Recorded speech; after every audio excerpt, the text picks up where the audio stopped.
During 2020, the question of well-being went straight to the top of leaders' priorities, not just because of the obvious disruption to the workplace, but for many senior people, it was the first time they were personally confronted with isolation and the consequences of the 2D world of Zoom or Teams. We were literally in it together. In this show, we're fortunate to have one of the world's leading researchers in stress join us. Professor Neil Greenberg is a consultant occupational and forensic psychiatrist. He served in the UK Armed Forces to a number of hostile environments, including Afghanistan and Iraq. Today, he's involved in pioneering research on the front line of COVID amongst ER teams. In this show, he provides leaders with practical ways of helping themselves and their teams through the storm. Hi, friends, and welcome to the Evolving Leader Podcast. Scott Allender here, and with me, as always, the indeterminately located John Gomes. Well, no, I'm where I'm always been. Well, your background's all constantly changing on me, so it's hard to know. I can't keep track of you. No, this is real. This is not background. This is the reality. Okay. Well, how are you feeling? Well, it's Friday, so I am feeling a little tired and wired. It's January, so it's it was pitch black at 10 o'clock outside my window. I couldn't believe it. It felt like it was nighttime. But I'm anticipating with our guest today that by the end of the next half an hour or so, I'm going to feel a bit more restored and calmer. So that's all good. Great. So today we are joined by Professor Neil Greenberg. Professor Greenberg is a consultant, an occupational and forensic psychiatrist, and he's served in the UK Armed Forces for over 20 years, where he was deployed as a psychiatrist and researcher to a number of hostile environments, including Afghanistan and Iraq. Neil's research is quite wide-ranging and encompasses trauma, mental, and occupational health, so this couldn't be a more timely conversation to have today, and we are absolutely delighted to have you on the show, Neil. Welcome, and how are you feeling today? Oh, yeah. Well, today's a good day. It's Friday. It's the end of a busy week. And having switched from one Zoom call to another Teams call, back to a Zoom call, I'm looking forward to an opportunity to sup something a little bit alcoholic later on and to have a lie-in tomorrow morning. Understandable. I can't imagine that with your agenda you have such a thing as a lie-in, Neil. Is that permitted in your? Well, I also have two young kids who attend. I have twin girls who attend. So no, you're right. Lie-in is a kind of it's something it's good in the imagination. It never really comes out into fruition. Well, that's the thing, isn't it? You imagine it, whether you get it or not. But there'll be a turning point.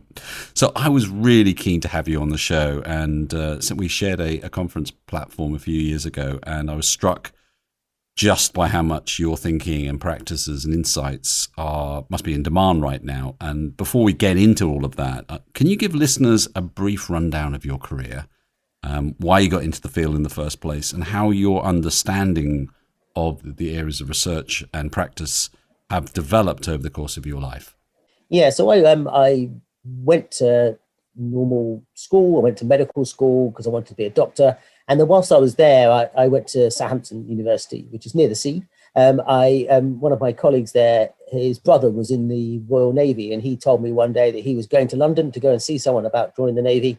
And as a university student, with the chance of getting a free train ticket to London, which was quite exciting, I said, can I come too?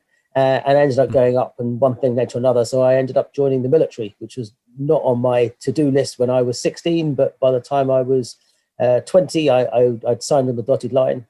And I had 23 years in the military. I had a great time and spent time on ships and submarines and with the Royal Marines, and went and did my commando training and got muddy and climbed ropes and all that kind of silly stuff, generally as a general doctor. Working with the military and in the military. And then as time went on, I decided that I really was interested in not just health generally, but also about how people work. And that basically means in medicine about doing psychiatry. So I got very much interested in doing mental health and managed to complete my specialist training.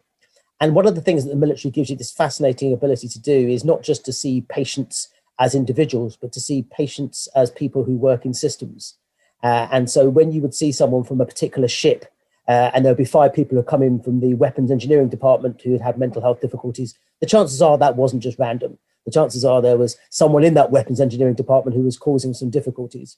And so your intervention can both be at the patient level, but also going to the ship and having a chat and discussion with the senior rate who might be in that department because something was going wrong there.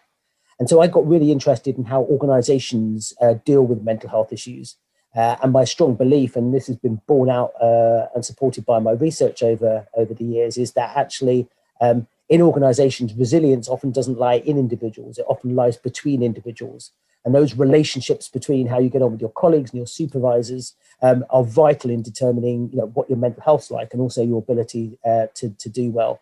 And that's kind of followed into my research work, where I've done lots of work looking at military mental health, not just in terms of admiring the problem, go to Iraq or Afghanistan, it can cause difficulties, but also in what you do about it.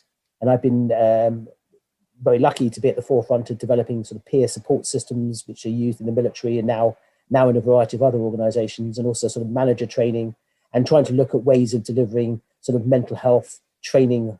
I try not to use the term resilience too much because it can mean a lot of things, but ways of trying to help individuals and their teams perform well, even in really arduous circumstances. And over the last year or two, much of the research and work we've been doing has been looking at our healthcare service, because obviously the front line to some degree has been healthcare workers. And we had a paper came out just recently, for instance, looking at the mental health of intensive care workers, who unsurprisingly are having a difficult time at the moment. And the challenge is, I've just come off a call about how we design a couple of things that might make that better, which has got to be the right thing to do as a doctor. As someone who suffers a little bit of mild claustrophobia, and it is mild, it's not like I'm scared of small spaces particularly, but the idea of living in a submarine and your idea of the system thing where you can't escape, you literally cannot escape those relationships. Can you just bring a bit of light to that in terms of how does that work in such an intense environment?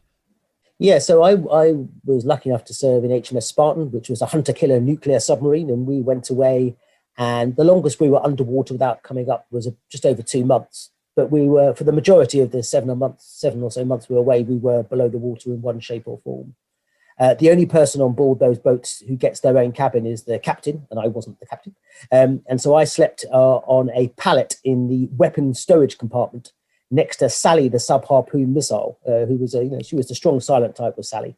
And there were 12 of us who slept in that compartment, plus some missiles and torpedoes. And it was also the place where there was a rowing machine and a set of weights that you could just about use if you turned it in the right way, because it was one of the biggest compartments, in fact, on the boat. And so you're absolutely right. You are in a pressure cooker together with lots of other people.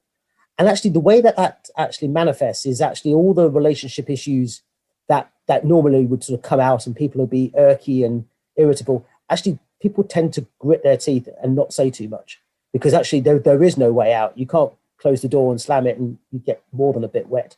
So what happens is that pressure cooker tends to cook for quite a while. And then when the boat comes up and comes alongside in a particular harbour and you go out and, as you probably know, sailors do enjoy a drink or two, that's when the difficulties can really start. So actually, I think the military did it pretty well in that the leadership and the teamwork says, actually, whilst we're doing our job, whilst we're underwater, we get on with each other, even if I don't really like you. But the time that comes out is later on, when the opportunity to decompress or explode in some cases occurs. So since I've been hosting this show with John, I've come to understand a bit about hostile environments, but I'm curious about your experiences more specifically, Neil. Can you give us some insights, coming back to the topic of resilience, specifically your experience of that within these hostile environments, and then maybe your experience of it now? You mentioned frontline healthcare workers as an example. Yeah. So one of the aspects of working within the military, particularly when you go to hostile environments, and although Iraq and Afghanistan are examples, actually the military operates in lots of hostile environments, which aren't always war zones. There's plenty of challenges out there which don't always involve bullets and blood. But actually, they absolutely take in groups of people who have really varied backgrounds, often very challenging backgrounds. And actually, they're trying to form teams that are able to be mutually supportive, because you're asking these people to do things that, if it goes wrong, doesn't just have a consequence for them, but also for their colleagues. And actually, as we sadly see in newspapers once in a while, it has a consequence also for the reputation of the nation in which they serve. We see these unfortunate incidents that happen sometimes overseas, where troops are accused of doing things that absolutely they shouldn't do. And that doesn't help, doesn't help the greater mission, as well as doesn't help the individuals or the people they might have harmed. And so actually, in terms of looking at resilience, what that basically means is that within the armed forces, and this is internationally the same, it's not just the UK, it is that the very lowest level of leadership, so the lance corporal or the leading hand in the Navy, so the most junior member of staff who has a leadership role looking after others, it's actually them who have the biggest influence on the mental health of the whole force. So if the person who manages your life day to day is a supportive, caring individual who doesn't take on extra duties to make themselves look good at the expense of others, who treats all members of the unit fairly, actually, you can put that group of people into the most horrible of circumstances, where there are really real and ever-present dangers just outside the base and even inside the base.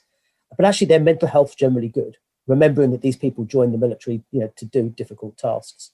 So when we went around and did our research work in Afghanistan and Iraq, and we surveyed troops everywhere, we didn't quite ask them to fill out surveys as they were having a firefight, but we absolutely did as soon as they'd finished. We found that actually troops who were well led and well supported and who felt that they could rely on each other, their mental health was infinitely better than the troops who were back in a main base area whose boss said, well, we're in a main base and you just have to get on with it because there's other people doing hard work. So if you're working 16-hour days, grit your teeth and carry on. So surprisingly, it wasn't all about the threat. That most important determinant of group resilience and individual mental health was actually the environment of the team that they worked in. And so that leads you really nicely on from a research point of view is if the junior leader is the most important person, how do we make sure that junior leader is as effective as they can be at looking after their team and appreciating what needs to be done to improve their mental health, because consequently that improves their performance. So my sell point in the military was never to go into a unit and talk about wanting to be nice about mental health, although that's important. I was always talking about the fact that if you want to be a better soldier and do better on your promotion courses and be a better shot with your rifle, then actually the stuff I might talk about will help you do that. And so that was the sell point.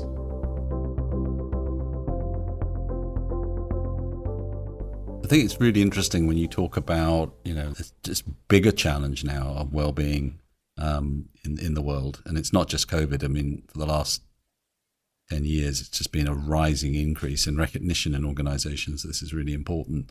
But what the importance of leadership in creating the conditions for that. I mean, if you're talking about very extreme circumstances, then that obviously applies in less extreme circumstances to a degree.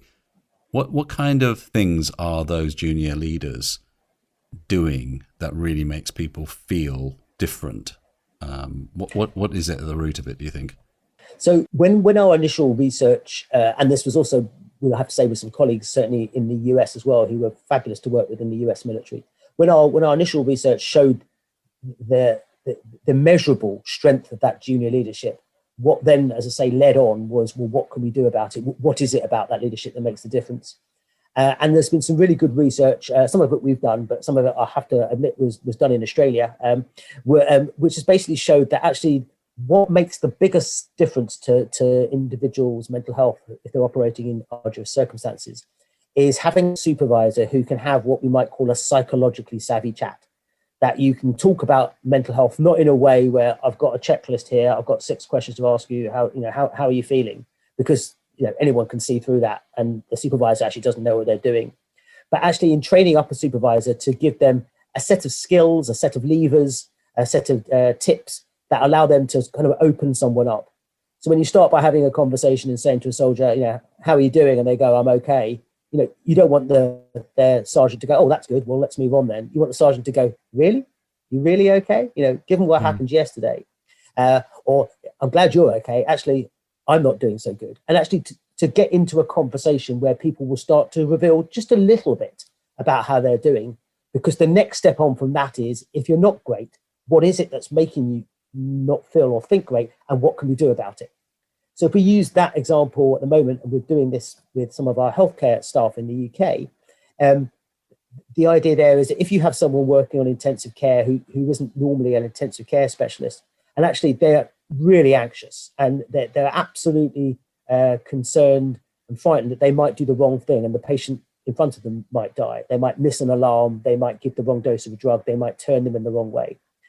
Then actually, if they can begin to admit that to a supervisor, the supervisor can put some mentoring in, they can put some supervision in, and actually the treatment for that anxiety isn't a mental health therapy, it's having good mentoring and supervision to do their job better, because that will reduce their anxiety.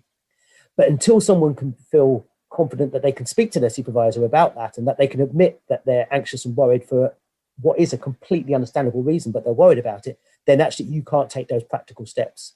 So the crux skill here is increasing supervisors' confidence to initiate and maintain well-being conversations, with staff who are having tough times, and to overcome the natural reluctance of staff to admit that actually they're finding things tough and they're a bit anxious.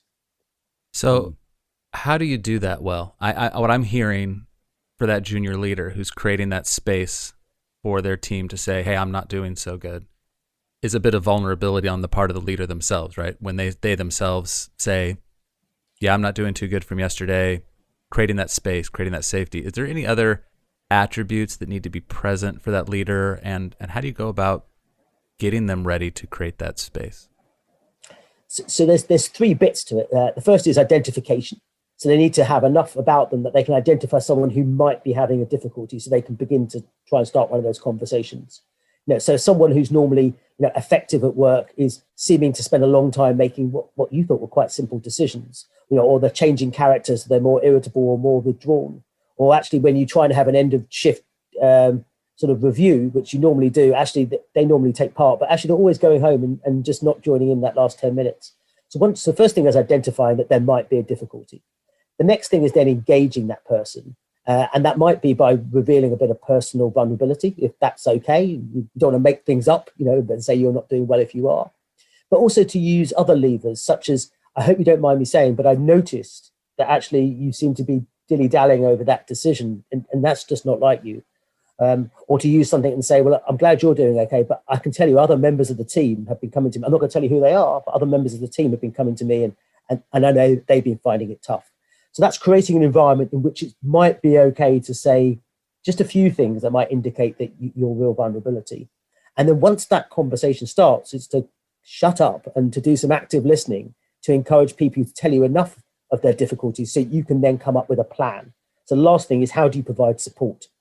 And as I say, most of the support that is found to be useful in terms of supporting mental health aren't classic mental health interventions. So you wouldn't want a supervisor to say, well, let's do some mindfulness skills and get you to think in the moment, or here's how you do grounding or progressive muscular relaxation, all of which are perfectly good techniques. That's not what a supervisor is going to be doing. But a supervisor can solve problems in terms of perhaps staff flexibility on timings, who they work with, their skill set and their confidence to do particular tasks. So the last thing is making that plan. So it's the identification, it's the engaging with, and then making a plan that might make a difference. And I guess the last bit which fits with that is if there is no plan that can make it better. If the person, for instance, unfortunately is talking about there being no tomorrow and they're just thinking there's no point in coming in, then of course you are going to need to help that person to get to someone more professional to seek help. But that's the last place you go. The first place you go is, how can we solve this problem together? So in that study that you've been doing in intensive care teams, which I read with interest in the Financial Times, were reporting on it this week, what do you think the leadership challenge is for the NHS right now to respond to some of the things that you've seen? Because we're so critically dependent on healthcare workers to not just cope with the crisis now, but also to be there for us, post-crisis, when there's going to be a whole slew of new problems to deal with. Absolutely. So there's kind of two main challenges for the NHS at the moment in terms of mental well-being. There's a lot more challenges out there other than those, although they are interlinked, because if you haven't got a workforce that's capable and motivated, then you're not going to be able to deliver your services. So the first is what you do right now. What can you do right now to help staff do okay, and also to try and derail the problems they might have later? And that basically means we need to make sure the supervisors can understand how to have those well-being conversations. The other thing that's important is peer support and buddying. So, for instance, on shifts, you want to make it absolutely a priority, as well as looking after patients, that Bob and Sandra, your job today is also to check in with each other every hour and to check how you're doing, because you need to make sure you're okay. Otherwise, the patients won't be okay. So we need to buddy people up. And there's other peer support systems out there as well that, you might have trauma risk management or STRAW or mental health first aid or whatever that might be. There might be other peer support systems you might use. And the last thing is what's called reflective practice, which is actually a similarity at the moment between healthcare workers and military. Is sometimes, even if you do your very best, bad things happen. Sometimes there is no right answer. And a lot of healthcare workers I know are finding it difficult because they go into healthcare because they want to save lives and deliver the best care. And they can do their very best at the moment, but it's not good enough. And that's a hard situation to deal with. And that can lead to what's called moral injury, where your moral or ethical code has been broken and you feel guilty or shameful or angry at what's been happening. And so what we think at the moment, and this is still kind of ideas rather than definite facts, as we haven't looked into this enough, is that we can derail those moral injuries or stop them becoming frank ill health by getting people to talk about that emotional impact in a safe place, which again goes back to the leader. So because in these environments at the moment, no one's got all the right answers. There are no right answers most of the time, but actually you don't want to end up with the story that is in your head being, people died because I didn't do good enough. Or actually, I've been completely let down by my colleagues and my bosses because I was put in this impossible situation.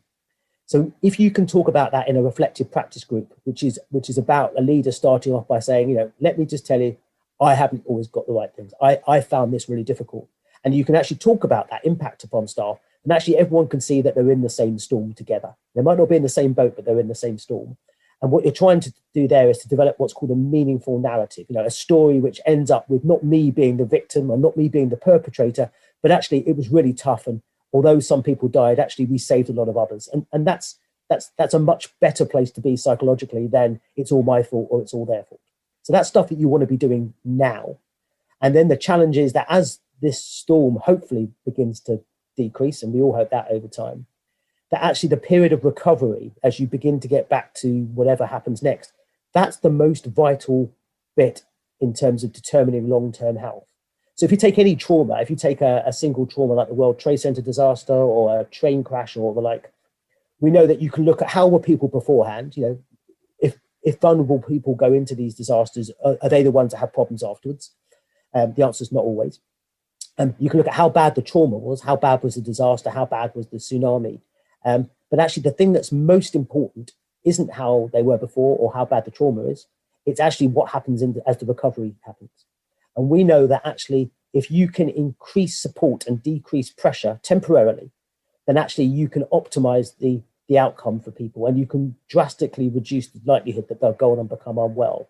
So what that means at the moment is as this storm does begin to hopefully decrease, is the NHS managers can't take a big sort of sigh of relief and say, oh, that's good, we just need to get back to services, we can do that next week. There's going to be a lot of attention needed to be paid to make sure we monitor staff's mental health, we make sure they know where help is available, we help them develop a meaningful story, we say thank you to them properly, and we check in also, supervisors need to check in what else has happened in their lives. Because actually outside of work, people, unfortunately, there's bereavement, there's financial pressures, people have lost jobs, there's children with difficulties. So if you don't ask about those questions, how will you ever know how people are doing? And those home life stressors are really important in terms of people's ability to perform well at work and their mental health. So we are absolutely advocating that supervisors, when the time is right, should sit down and ask about not just how's the last 6 months of the year been, but actually what else has been happening, what else, and what can we do to make it better? And so by taking an active interest in people's recovery, we think that not only should that stop or decrease the likelihood of them being unwell, but it also increases the chance that they might develop what's called post-traumatic growth, which is, put simply, that anything that doesn't kill you makes you stronger. And so actually, there is really good evidence that if you take troops again, military personnel, if they go to a horrible war zone and unfortunately bad things happen, when they come back, they realize that if they can cope with that, do you know what? The fact that the supermarket down the road hasn't got the 2-for-1 offer anymore, that's okay. It's not so bad. So actually, we're looking here for ideally not just let's stop people becoming unwell, is let's aim to go for growth. Let's aim to have a more resilient workforce that actually in the longer term will be more able to cope with whatever adversity comes next. So with so many organizations that are now kind of racing to catch up with their own well-being agendas, contextualizing what you've just talked about, what's some advice you might give to the leaders of these organizations thinking beyond, thinking over the next several months, but even beyond into the next several years? There's a lot that you said that I think immediately translates outside of healthcare, of course, or those on the front line of intensive care units and such. But is there anything specific, tangible, practical advice you would tell a leader that's listening right now who's in a different area of the world, a different sector? Yeah, I agree. I think that that actually, although I've looked at the military and I spoke about healthcare, that actually most organizations, most businesses are going to be in positions where what's happened for the last year has not been usual. And they're probably going to be egging to get back to some sense of normality, to get business back on track, to start making profits and whatever else that business needs to do. And I guess what I'd urge them is to not focus directly on the business output as your primary gain for a while, but to focus on getting the staff support bit right, because actually that will end up with a better business output. And there's great evidence about what's called presenteeism, which is being at work in body, but not being at work in spirit or mind. And I think one of the challenges for businesses at the moment is that because the employment opportunities outside aren't great at the moment, it's quite hard to find jobs. People are going to be less likely to leave if they're feeling demotivated or burnt out or not supported. So what you might end up with isn't just staff who are just going to walk because they don't like the way you're treating them, but you might end up with staff who actually go off sick or who perform badly or actually feel that they're justified by not doing the work you want them to do because actually you treated them so badly.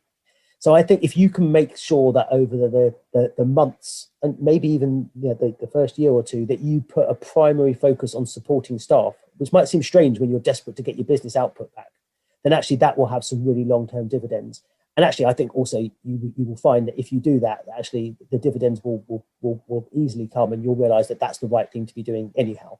But I would say that as a psychiatrist interested in mental health. But I really think at the moment, all the evidence would point towards you've got to be flexible, even when you think you can't be, because if you don't, you're going to have much worse problems in the long term. What about the leader who is hearing this, is trying to do this, but they're struggling themselves and feel like they don't have their own support? What might you tell them? So I think that's actually a pretty common situation. I think we talk a lot, and I'm always aware that when I talk about managers and leaders and their responsibilities, it's easy to suggest that they're invulnerable to all this and it's everyone else who's got the problem, and that's absolutely not the case at all. So I think that if you are struggling a bit, actually, and this might sound strange, but there's a bit of an advantage there. And the bit of the advantage is that when you speak to your teams and you're trying to think about how you support them, if you can feel strong enough to share at least some of that vulnerability, I think that that's likely to be really well received, particularly at the moment. I mean, there's no reason you shouldn't be struggling given what you've probably been through, as has the world. So this isn't out of the blue. This isn't someone who isn't fit to lead this company, but this is a human being who I work with, who I didn't realize was actually human, just like me. So actually, I would try and appropriately share some of that vulnerability with your staff, which then leads you very nicely into the things you're going to do, hopefully, to look after yourself, and the things you're going to do to look after your staff. And actually, you're then back into we're in it together. Actually, the future of our business and our output isn't just reliant on you, the staff, doing a proper job. It's actually reliant on all of us, and we're going to be a bit more compassionate and support each other. And actually, you may find that your staff end up working that bit harder because they want to support you as well. So that's what I would say. But certainly, I wouldn't do the stiff upper lip, grin and bear it, and don't reach out for support. Because that might have been good in the 1920s, but I think science has moved on now, and we know that's not such a good idea. I love that. So the last time we talked, you were sharing with me some fascinating work that you were doing, which was pointing to the financial kind of benefits of creating more psychologically safe workplaces and some of the things that we've been talking about. Could you just give us a sense of that?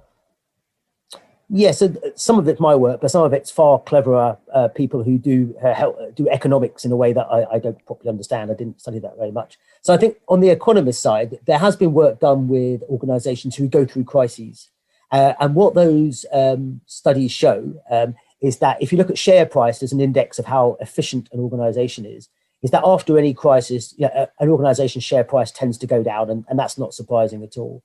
But then if you look, and I think they've looked 250 days sort of, upstream of the crisis, organizations that actually respond well, they support their staff, they get their business back on track, they put in plans, they make sure shareholders are well communicated with, and they talk to their customers and all those kind of good things that businesses should be doing. They don't just recover, is that 250 days later, they're performing better than they were, because actually their customer base realizes that actually they've got confidence that this organization can weather the storm and actually can recover. Unfortunately, organizations who fall apart and don't do any of those things, they don't just kind of flounder along, not doing very well. They go down really further and their share price drops. So I think actually at the moment you might think, we're in a terrible position. How are we going to get back from this? But actually that ability to, I think, support your staff and come up with a sensible business recovery plan that doesn't see you having to get back to being completely functional by tomorrow, because that's just not realistic. I think that will sort of pay out in terms of the dividends in your share price and your output. Now, psychologically, we know that, going back to my conversation earlier on about having supervisors who can have these sorts of discussions, these well-being discussions, is the great study done in Australia where they looked at fire station managers, and they did this short training package helping managers have these psychologically focused conversations with their staff. And of course, firefighters in Australia, nothing against Australians, they're great people, but they're probably not the most psychologically minded individuals if you happen to be in the fire service in certain areas of Australia. And you'll probably get people saying that that's really unfair, but I'll stick by that one. But however, training up these fire station managers in how to have these wellbeing conversations showed that when you compare the stations that had this training and the stations that didn't, for every pound invested in that training, it saved £10 in sickness absence over the following 6 months. Wow. Now, that's a very useful output. So if you can reduce your sickness absence by 90% by getting your managers to have these psychologically savvy conversations, I think any organization would be very happy with that output. So I think the economic argument for actually being sensitive and compassionate with your staff and with yourself actually is really important. And we need to, I think, just to pull back a bit on the desire to get everything back to normal and make sure it's all working, quickly, because I think that could cause problems.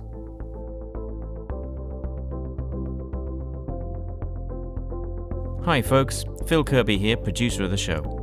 If you're enjoying The Evolving Leader and would like to stay connected with us between episodes, follow us on Twitter at evolving_leader. And please be sure to leave us a review on Apple Podcasts. Thanks for listening. So where are you focused now in the years ahead? What are the things that you're most excited about putting your research focus on? Well, I think at the moment, what we have for years actually been really interested in the healthcare sector in the UK. The healthcare sector has sort of nearly 1.5 million staff. It's the biggest employer by a long way. They do a task which I think everyone would say is completely critical, although at times people are slightly critical of healthcare staff and outputs, but actually everyone wants to enjoy good health. But yet, actually, we've known very little about what it is that has been the major drivers of operational success, delivering good patient output and getting the numbers through, but also linked to that mental health. So I'm really pleased that we have a study set up now called NHS Check, which has got over 25,000 NHS staff in it.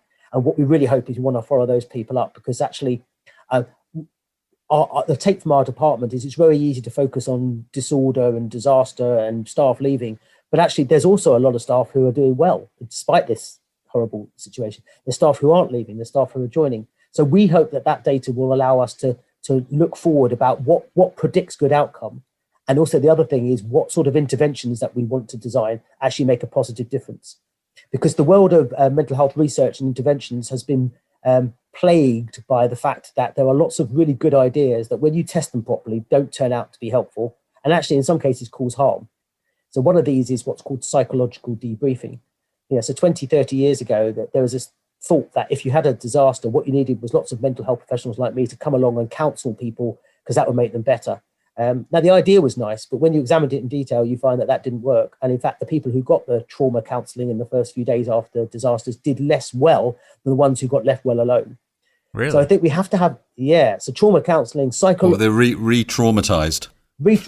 Absolutely. And so this concept of what's called psychological debriefing, our national guidance in the UK, and indeed the Australian guidance, says the same, which is do not do psychological debriefing. Now, most national guidance on treatment doesn't say don't do watching whales, don't do mindfulness. It doesn't say don't do something. It just says if there isn't evidence about it, it doesn't put in a recommendation. So for guidance to say don't do something makes it very clear that actually this is a thing which might do harm. And as a healthcare professional, our first mantra has to be do no harm. So what I want to know, and what our research will show, and we've got other things in the pipeline, is to try and find out hopefully what works, but more importantly, if things don't work, we need to absolutely stop them happening, because there's a lot of well-meaning interventions and well-meaning managers who will do things hoping it's for the best, but unless we evaluate it properly, we're never really going to know. And the debriefing debacle says that we do need to be cautious that we're not causing any harm out there. So that's really interesting, because there's this fine line between having psychological savvy conversations, which are to help and to show you care and to provide the space to be, felt, supported, and psychological debriefing, which actually might do harm. How do you find the balance between those things? Yeah, I can see on the face of it, it looks like, well, how do I decide which one I'm doing? And that can appear complicated. Actually, I think there are lots of differences between the two. So the psychological debriefing side of things says that here's a team, here's a group of people who have had a really tough time. What I'm going to do is call in this outside expert to come in and make things better. That's not a good idea. So that's not what we want. What you do want is you want the team to do its support itself. And that team support should ideally come from a supervisor who isn't a mental health expert, and they should feel confident to be able to talk about what went on with their teams and find ways to support each other. And we think that operational debriefing, talking about what happened, about what we did as a team, that's decidedly useful, as long as it's not done in a critical way, of course. So I think that the key thing here is you don't need to look for external experts to come in and solve your problems. The best answers for your problems are actually within your team itself. And what you need to do is to have the confidence to take those first steps. And of course, if a month later after the difficult incident, people are falling apart and still not doing well, absolutely, then they need to go and see a mental health professional. But they don't need that on day 1, 2, or 3 for sure. That's really helpful, because often organizations, might try to outsource some bits of what you're talking about here in a false belief that that's the best way of doing it. Absolutely. I think, and I see this again, I run a small business which does sort of psychological health support. And what I see routinely is organizations who haven't really thought about it. To be fair, quite often because they haven't had to. If you're a furniture warehouse, you probably don't think about psychological trauma very much. It's not on your to-do list. But if there happens to be a fire at the warehouse, actually suddenly it becomes really important. So these organizations often get their sort of employee assistance program or their sort of team counselors to come in because that's what they think people need. And unfortunately, the counseling companies either maybe don't know or are keen to come in and get the extra business. What we try and do is to try and help those organizations look after their staff themselves. And that often means working with the supervisors to upskill them, maybe even sit with them, but to get them to do their job of leading the teams and not to try and say, I feel terrible, just please go away and find someone else who you can talk to this difficult material about. That's a really valuable insight. Thank you. So Neil, some organizations might be contemplating the kind of mechanism of screening, either to look for vulnerabilities in difficult roles or to find out whether somebody is having problems. Can you give some thoughts on how they should think about that? Yeah, so I can see that the use of psychological health screening can be quite seductive because if it were to work, then what you would be doing is before someone did a difficult job or difficult role is you would be somehow identifying them as vulnerable. And you'd be saying, look, I'm really sorry, I don't think this role's for you because it's going to damage you. So you would stop them getting damaged and you would stop yourself having staff going into a role who couldn't do it well. So that would be great. And also screening can be used also after an incident. So you can try and identify people who've got problems early, given questionnaires or seeing a psychologist or a mental health professional. And the idea is if you find these people, you can then get into treatment early on before they have problems. And again, that's very seductive because that seems to be a sensible thing to do. However, when you look at the research into screening within organizations, unfortunately, it doesn't work. And the reason it doesn't work is that people are usually very concerned about the answers they give and what the impact of that will be. So when you're going to do a job that you want to do, the chances of you answering the questions honestly about your psychological health are pretty minimal. And there was a really good study. We've done one in our British troops, which basically showed it didn't predict anything at all. But there was a really good study published recently in Australia looking at police officers, and they handed out a complex, comprehensive mental health screening tool called the Minnesota Multiphasic Personality Infantry, the MMPI. Try saying that one after a glass of wine. They handed that out when recruits came into the police, and they followed them up for 7 years afterwards, and they found that the scores on the MMPI predicted absolutely nothing in terms of psychological outcome. And that was a very over 300 questions in that. It's got a validity scale in it as well. Wow. And the fact is that this idea of screening people beforehand, it's seductive, but what it does, unfortunately, is it's both discriminatory, because you end up telling people who could do the job that they can't.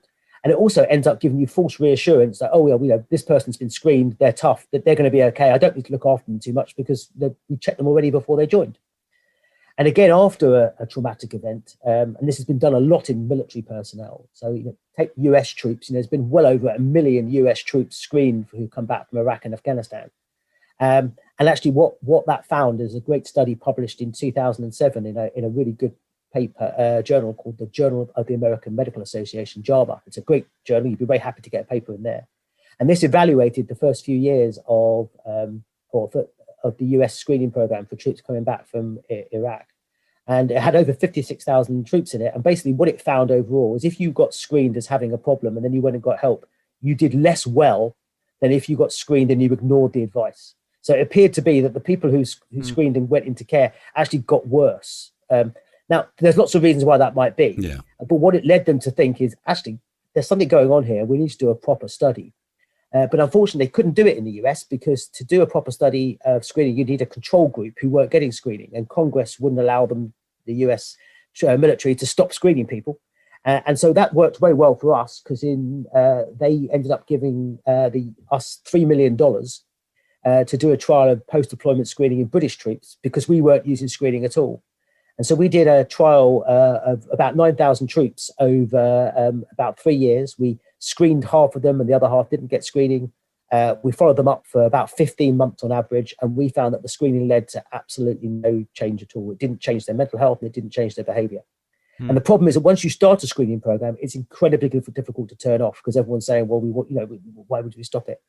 And so I'm not saying screening is evil and bad, but I think what it does is it gives false reassurance and it allocates resources to a technique that doesn't work when actually you could be putting it into other staff support processes that would make a difference. That's really interesting. Final question from me, and this is very much on my mind this morning, listening to the news and listening to the experiences that people are having of homeschooling and the anxiety of their precious children not having a childhood, not getting the education, and all of the thoughts that parents' minds run to about what that seminal moment will have for their children's future, and what that means in terms of your workforce and what they're going through, because that could be like a very significant set of trauma. What that and other things, what kind of things should leaders be thinking about in terms of providing support over the coming years? Because those are they're not going to go away after COVID. They're going to be buried there and unfolding. What kind of things should leaders be thinking about now in terms of helping their people?